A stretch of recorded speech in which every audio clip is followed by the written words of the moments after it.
Welcome to the Genius Factory. Enjoy the video. In this video, I will show you how to change the battery in your Ford Fusion key fob. First, gather your materials.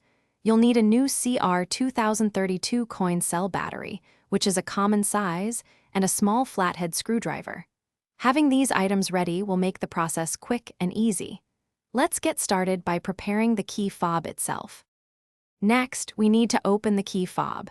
Begin by pressing the release button and pulling out the physical key. This reveals a small slot. Insert your flathead screwdriver into this slot and gently twist to separate the two halves of the key fob. Be careful not to force it, as the plastic can be delicate. Once open, you'll see the old battery. Now it's time to replace the battery. Take a moment to observe how the old battery is seated, noting its positive and negative sides. Gently pry out the old CR 2032 battery. Then, insert the new CR 2032 battery with the positive side facing up, ensuring it clicks securely into place. This step is crucial for proper function.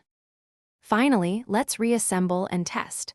Carefully align the two halves of the key fob and press them firmly together until they snap securely into place. Reinsert the physical key. Now, test all the functions of your key fob, such as locking and unlocking the doors, to ensure everything is working correctly. You've successfully changed your key fob battery. Thanks for watching. If you found this helpful, don't forget to like and subscribe.